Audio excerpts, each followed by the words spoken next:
1051. New York City, Connecticut, New Jersey. We have the one and only Mr. Shaggy inside the building. Definitely promoting that album that's coming out this Tuesday. In the place. And definitely, people, like I told you, we've been promoting this for like a couple of days now that we're going to have a special guest here. And of course, you should have known who it was going to be because I only let certain people on my show. That's right. I'm very, very, very particular. Oh, so I should feel privileged. Definitely, you should. Man. Definitely, all right? Man, I would just think that if I'm coming here as a guest and it's some privileged type, situations, I get like privileged type treatment. Like what? What kind of treatment you talking about, brother? I'm saying I walked in, I ain't saying, ain't nobody out there make, claps or nothing like that. I get no applause, So I ain't seen the half-naked girls waiting in the walk. This ain't Coming Back to America or whatever that movie was with Eddie Murphy, brother. I'm just saying, I come up in here, I get no name brand water.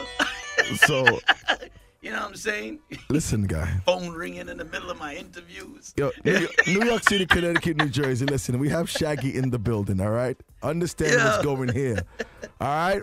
There's no games in here, all right? Norie, what's up, man? First time I got you in the building for. Yeah, man, what's yo, that's crazy. Since I've been on the air about 5 years, 6 years now, you ain't never come check me, yo. You never invite me. I never invited you. You've never invited me. Let's keep it real, man. You've never invited me. How many times you been in my studio, Norie? A good few times. All right. Didn't I invite you? Yes, you did. All right. How come it's now I'm getting an invite right now? Because I got a hot record? Is that it? I gotta have a hot record. Keep it real. Keep it real, Norie. Is that it? All right, you got 2 hot records. So not just one, you got 2. So technically speaking, QE, that's 2. So I've earned the right to be in your presence, Your Majesty. Earned the right to be here with me. All right. All right. So, this is not no joke thing on here. All right. So let's talk about the album in general now, like the features you have on the album, because we know 2 of the songs already. We know 2 of the features. Yeah. The Barris, and then we have the Neo. So what else features you have on the album? Well, the whole project came, but because you was probably one of the earlier listeners. Of when it was being made and whatnot. The whole concept for me was just like when you listen to Ansano, you just kind of find like there's a void that I think is missing. Yeah. I mean, you can see where roots music or reggae music within itself, people are loving it. You know what I'm saying? If you look at what's going on with even like a lot of the pop, like some of the white bands, reggae bands. Yeah. Those guys are playing to 30, 40,000 people, and it's real reggae. Yeah. It's reggae that we have invented and we have kind of ignored over the while, you know what I'm saying? So, I just kind of got to a point where I wanted to do something really unique, but like bring back a little bit of the old, but do it with the Kings. Why don't we do it with the Sly and Robbie? And it just kind of came organically with just me and them just like hang on, you know what I mean, on a tour, and we just decided we're gonna do it. And then they came over, they did 30 tracks the first time. 30 tracks. Yeah, first visit they just came in and just laid 30 You know tracks. it's 30 tracks? That's a lot of cooking. A lot of cooking, a lot of bass playing, a lot of everything going on. A lot of drinks. A lot of drinks. Yeah. Remy and et cetera, et cetera. You know what I mean? Nah, boys, I'm not gonna lie to you. If that they put that kind of time, I think that's real dope. Yeah, they came in and did like 30 tracks, within about like a couple of days, and then they left again. We ain't touch it for another year. Oh, word. Yeah, we just kind of, I wrote about 7 or 8 of those tracks. Yeah. For the initial couple of weeks. Okay. And then after that, I played it for them back in Jamaica, and then it was like, this is wicked, blah blah blah. You know what I mean? And everybody just tore. I was touring, them was touring, and we just decided to come back and get it done. You know what I mean? So how do you end up getting like some of the features on it? Like, I'm a bypass Barris for a second because that's like a phone call. But like Neo, how do you get like Neo to be on a track with you? Well, the funniest thing is that the hardest collaboration was the Barris. I could imagine. I could imagine. But I was just. The Neo was a phone call. That was a phone call. The Barris was, I had to go there and kind of lived at his studio, and he walks around and smoking a cigarette, and smoke and drink, and then I come back the next day and he says, "Yo, bring another bottle. Let's sit and drink again." You know what I mean? It's till eventually he just decided, "Yo, that's crazy. What you want me to sing again?" And then I played it again, and he was like, "All right, y'all sound too much like me, you know." And And he just went ahead and did. But the thing that when he did it, it was just effortless. He just went there and just knocked it out. But the Neo was easy because Neo and I have been talking about, Neo's been in Jamaica many times. I'm good friends with Deshaun and Tango. Big up to Deshaun and Tango. And Neo is just a cool guy, man, and a great artist. And we talked about doing a record for a couple of years and just never did it. And then last minute when I was doing this, I heard the track. I was like, what if I just get Neo to do it? And I sent it to him. I know it was reggae, a little bit out of the box for him. Yeah. So I didn't really expect him to really embrace it. If he came back and was like, nah, that ain't my thing, I'd be cool. You know what I mean? But he came back and one shot. It was a one-shot deal. Yeah, it was a one-shot deal. He But he was that kind of dope artist though. Like I feel like he could just one shot, give him a track, send it, send back. And he's one of the quickest writers I've known. Sit in front of you and just come up with that like nothing. You know what I mean? So somebody's faster than you? Huh? Somebody's faster than you? There's a lot of people faster than me. I give it to you though. You write some good records though. I give it to you. I just got numbers. Look at my wall. Look at my wall. Look at my wall, boy. People, if you've never been to Shaggy's studio before, that's what he does when you walk in the building. He says, what? Who you talking to? Look at my wall. Look at my wall. Look at my wall. You ain't got platinums and golds and diamonds on your wall. Watch all your talk to the boss. Yo, you crazy. Yeah, so let me, like, you as a touring artist. Yeah. Like, how do you get a chance to actually, like, sit down to work? Oh, that's the hardest thing for me right now. I'm just had a conversation. It's even in writing, I find myself writing better. Now that we're on our own and we're doing ranch, I'm wearing many hats. Oh, yeah, people. Shaggy has his own label, if some of you guys didn't know already. It's called Ranch. Ranch Entertainment. We used to have Big Yard. Yes.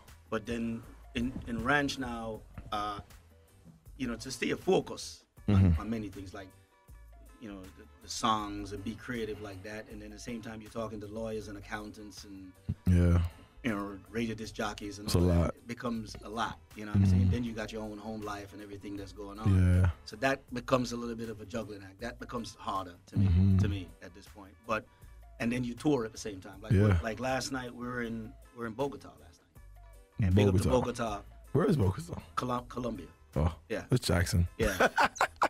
And sold out capacity crowd. They were absolutely great. And we jumped back. You getting one of the pictures that you do now? Regular Shaggy picture. Just so you know, there's a lot of copycats these days. I was the original doing those crowd Twitter shots, right? Just so you know what I'm saying? Yeah, I'll be dying when I say like, there he goes. I'll be seeing some big name artists doing the same thing now. I'm like, whoa, when you're a trendsetter, you're a trendsetter, son. Yo, when you're a trend, you're a trend. You can't even go around it. I gotta look at Instagram, see if I see any of those pictures today. Yeah, we did it. We did one. And we got in here at 5 o'clock this morning. You know what I mean? So we're on the grind. You know what I'm saying? So that becomes hard to really juggle. As far as it is, because it's kind of hard to have your own label situation. I'm sure you have artists on your label. Well, you've been there, but I know, but the people want to know. Can you talk to my audience, please? They come with at the studio. I have a thing called. They call me Joe Jackson. I cracked the whip. I don't need to know. I cracked the whip. Because sometimes they don't want to move, man. Ranch is a comfortable place, so it's easy for people to get comfortable, There's food is always cooking, people smoking, they're hanging out, Hanging out, yeah. I used to have a pool table in there. We took it out. Why? Everybody play pool and nobody want to, do the work. Do the work, you know what I mean? I can't have a bunch of dudes just sitting around there trying to play with balls all day and not go inside and do some work. Come on, dudes. I had to take the pool table out. Don't worry about it, Rossi. Everything is all right. You know what I mean? You good? Don't worry. But like that must be a whole different challenge for you. Like to have I know to be a part of a label before, whereas in like you just the artist working and doing your part that you're supposed to do. Now you have to make more executive decisions. Yeah, but you know what I'm saying? The good thing is that it's a collaborative. And then you're working with people who are experienced people. Like, like there's not a lot you're going to say with Q. He'll run a couple of things by you just to kind of get your head. But he's kind of got, he's got his plan out. And Rossi is the same thing. You can't tell Rossi a lot of things about touring Because Oh yeah, no, yeah, he's been doing it yeah. for so long. You know, a promoter call, he could know that promoter is full of crap. Yeah, definitely. You know, just from a phone call or who he has done, because he's known them. You know what I'm saying? Yeah. So that makes it easier. You know what I mean? And then there's other. It's really dealing with record companies and stuff like that, which we don't deal with so much because we're independent. Yeah. You know what I mean? But you still got the distributors, and you know, my lawyer is a very good lawyer. Big up to Damien for holding it down. Yeah, I think everybody kind of is independent nowadays and just deal with independent distributions and stuff like that. It's easier. Yeah. It's a different game, definitely a different game. But, but the majors got the money, man. That's the thing that sets them apart. You know, especially if you're a global artist. You know, what I mean, to promote records are not. We all Googled your work already. Yeah, but you're not that far off. No, but I'm just saying. We all Googled it like yesterday. Whoa, Shaggy. The majors got that money to basically, because to promote records on a global scale is not cheap. Yeah, I can imagine. And you know, you start flying over the place to do promotion, and it does get expensive, and that's why a lot of people really deal with them these days. But you know, we have to find other ways around it. Yeah, but you still end up paying for that. You do still end up paying for that, but at the end of the day, too, the drawback is that the minute you start selling numbers, then you lose control of what you do. You know what I mean? Because I remember before we did Hot Shot, we just kind of did what we did. When Hot Shot happened, I started seeing my studio was filled with people with suits that I had never seen on the first record. Oh. You know what I mean? Because now you just made 30, 40 million for them. You know, you bet they're going to say, well, you know, that doesn't sound like it wasn't me. And they just expect you to cookie cut it. Okay. And I'm like, I dig it. I'm an artist. I'm not going to repeat myself. You know what I mean? Also, don't you be repetitive because they want that same hit. Yeah, like that, just, same. you know, they just why can't you just make another one? What are you talking about? Well, it kind of happens when people don't really understand your genre. They just know the dollar sign. But it's reggae. You know, they don't know. I mean, I sold millions of records on Britney Spears' catering budget. What about her beautician? Yeah, you know what I mean? Come on, son. I mean, you seen the come on, son. You seen the operation. You know what I mean? You know, we cram a lot of things in that little room. You know what I mean? Make it happen. Yeah, make it happen. You know what I mean? Yeah, you know? like it should. I was telling somebody that the whole Hot Shot album was mixed on two O2Rs. The whole album was made on a lot of people don't know what that is. Well, O2Rs are two little mixers, two little mixing boards. I bought them secondhand for $5,000. You know what I mean? So, you know. That's what Sting used to use? Yeah, 50 million records on that. You know what I mean? Angel, the bass. I think the guitar in Angel was like a $50 guitar. Sting just EQ'd the hell out of it, so it sounded like it was. How long did it take him to finish that one? Knowing him like probably about 4 weeks. Yeah, I mean, it's little tricks like that you do. You know Sting only joking. You know, because don't take it personal. We ain't got Britney Spears money, son. Yo, man, listen. So you know, we do what we do. But I'm not gonna lie to you. Like, I think that the album is pretty good to me. You know what I'm saying? Not saying you don't put out good albums, but you know, this is like a real. It's a real to me as a core DJ. You know what I'm saying? I think the album is a real dope. Well, it situation. It was important for us to go back to the core. You know what I'm saying? Yeah. And really kind of get a credible record. And if I'm gonna do it, I'm gonna do it right. That's why I recruited the best. I brought Lenky Marsden in. Lenky, who was, so for those of you who don't know, was responsible for the whole movement of dancehall, and in its high time, which was the whole Diwali album. Yeah. The rhythm, he did all of that, you know. And we did Bringing Sly and Robbie, of course, and of course Sting. So you're talking three really, you know, big Grammy-winning producers. Yeah. You know what I mean? Coming on this project together with me. This sounds expensive. It was expensive. It sounds very expensive. It was, and that's probably why, you know, a lot of people will not get this kind of sound because a lot of the guys will not be able to spend and get it. Like, it was expensive. It was expensive. As you say, like, we flew them in and have them lived, you know, at ranch and get it done. Yeah. You know what I'm saying? And you know, when you add it all up, it it sounds expensive, son. I'm thinking about it. Yeah, it wasn't cheap. Yeah, the food bill alone. Because they cook. That's the food. Yeah, the food bill alone was because they see Q sees the numbers. Yeah. So he's like, yo. Yeah, the food bill alone is it's expensive. It's expensive, but to me, to put credible records out there and something that is going to last and be a classic down the line, and where you could play them. You play them against any other mainstream record, and they stand up. And Yeah. sound, despite it's a different genre, Mm-hmm. you have to. We can't just be mixing it on your laptop and putting it out. Was the album put out in enough time for the Grammys this year, or it'll be probably for next year? We're on the deadline. Very last day. You made the deadline? Yeah. Wow. The 24th. That's the deadline. That's the deadline. That's the deadline. Because I was looking at it, I was like, I wonder if you're going to make it the deadline. I know it's somewhere in September. Yeah, so you made it. Well, we lost out on Hot Shot because of that. Yeah. Yeah. It being the biggest record in the world at that time. We got no because of the deadline. Yeah, no nominations, no nothing. I wonder what's so funny about the Grammys? They be weird people you never heard of before in your life. In the world category. Yeah, but you always in there though. I got a little sneak peek of what's going on, but you always have something in the mix. Yeah, don't get me started on that one. Don't get me started on that one. No, but I give it to you, you know what I'm saying? As an artist. I got one. You always in the mix of it though. I got one. I ain't got 5, but I got one. Man, listen. You know what I mean? But it's 2 things you're gonna work for. It's either you're gonna work for the awards or you work for the rewards. And I go for the rewards. I go for the rewards. I can spend the rewards. All of them with their 5 and 10 Grammys, they're collecting dust somewhere, just like mine. Just holding up paper. Yeah. Paper holders. Paper holders, you know what I'm saying? Use it to catch the word. I'm just saying, son. I'm not getting involved in this conversation. Grammy, to be honest with you, Grammy wasn't really on my mind. That was more like a cue thing.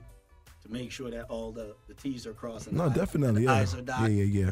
For me, I wanted to just make a really great reggae record and work with some artists that I admire, like a Chronix. Mm-hmm. You know what I mean? It was incredible. You know what I mean? I wanted him on the track because from when he just started, Q was telling me about that kid from when he didn't even bust. Yeah. You know what I mean? Of course, Gang. I've known Gang from. He has a track on your album. Yeah. Okay. And he's Junior Gang is on there. Conscience and I, we did Calabash together. Mm-hmm. Great artist. I just like the way he flows. I like how his work ethic. And the Calabash rhythm is doing real good. Yeah. Like it's a weird. That was a weird rhythm to me. It wasn't. It came like boom, and then it said, and that was like, I'm like, where does this come from? You know what? When we did Calabash a year ago, and nobody was. Nah, son, it had to be longer than a year for me. That was a year, right? It was a year ago. Last summer. Some change almost. It was last summer. Yeah. Last summer, and nobody was feeling it. Nobody was feeling it. And I played it. Yeah, well, you played it. Okay. A lot of DJs wasn't feeling it. Yeah. And the dance wasn't feeling it. Sound system wasn't feeling it. And then we did the Conscience. The funniest thing is that we just did a video. We did a video for Love Me Jamaica and that one. And all of a sudden the record became big. Yeah. And then it was, Yeah, what's so crazy about the rhythm?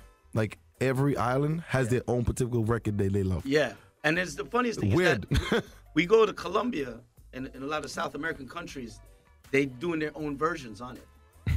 Like globally is a bigger record than even locally. So, but you know me, I keep it global, not local.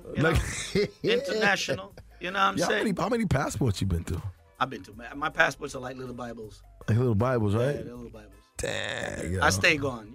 Like when you go to grandma's house or your cousin's house, and you ain't seen her you ain't been there for a while. They give you food. Yeah. They make a bed for you. Yeah, definitely. You stay there 3 weeks. They tell you to take out the trash and cook your own food. Yeah. You know what I'm saying? Definitely. That's how I feel about my house. I got more than one home.